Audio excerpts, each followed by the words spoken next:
ninamukele ekhaya lethu lamaphupho. Uma ukuthi umusha kule channel ngicela ushaye usubscribe, ucele nabaseduze kwakho beshaye usubscribe ukuze izokhula phela ne-channel kungasizakali wena wedwa olokhu-ke ulalela ayikhule ne-channel iye phezulu. Namhlanje sizokhuluma-ke ngokuphupha umuntu ongasekho emhlabeni noma ngithi-ke osewashona. Khona ubuzile kwi-comment ukuthi ngabe ukuphupha umuntu ongasekho emhlabeni lokho kubika okuthini empilweni. Amaphupho ngomuntu ongasekho. Amaphupho ngomuntu ongasekho angase-ke engabi nayo incazelo ewahlanganisa nje wonke noma ngithi efanayo.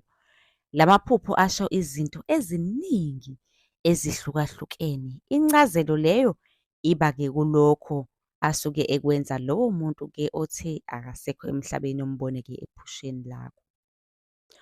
Ake sithi-ke lowo muntu uyamphupha mhlawumbe uthi-ke cela umgeze. Lokho kusho ukuthi-ke lowo muntu wayeganga esaphila manje akamukelekile kahle-ke lapha akhona, ungcolile ngenxa yemisebenzi yakhe.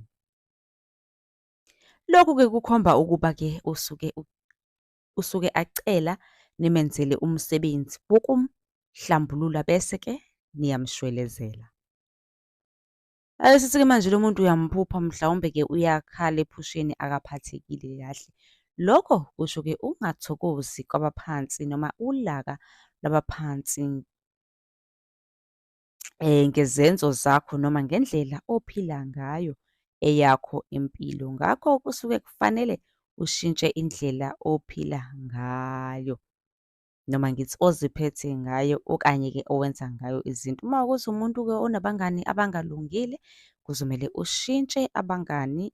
Uma kuwukuthi umuntu-ke oyifake sheqe kwidakamizwa kuzomele uzame bakithi-ke ukushintsha ngoba kungenjalo abadala-ke bazothukuthela kakhulu bese-ke uyithola-ke usuvelelwa amabhadi. Ake sithi-ke manje lo muntu uyamphupha, umphupha nje ukupha izithelo ephusheni noma ngabe iziphi-ke izithelo kodwa uyakupha. Lokhu kusho-ke ukuphiwa umntwana noma ngithi-ke inzalo.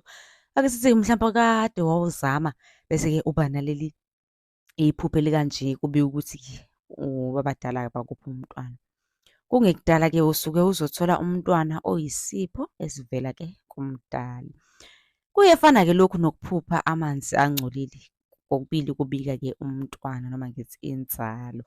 Umlaleli bengicela-ke bakithi-ke ku-TikTok wethu siyatholakala usesha nje ukuthi chaza amaphupho bese uyasifollow ngi-inbox ucela inamba. Kanti-ke laphana-ke YouTube mawukuthi le video ibona ku-TikTok nakhona usesha ukuthi sichaza amaphupho ukuze uzothola-ke inqwaba yamavidiyo njalo ekuseni uma uphupha noma ungi-inbox noma ngabe kuphi nje la ngi-inbox-eka khona. Ucela inamba ngizobe-ke sengikunika inamba la uzosibhalela khona njalo ekuseni uma uba nephupho. Okubaluleke kakhulu ukuthi ni-subscribe ucele-ke ohleli nayo ni-subscribe nobabili phela ukuze hawu ningaphuthelwa ngoba kubalulekile ukwazi kabanzi ngamaphupho. Nisale kahle.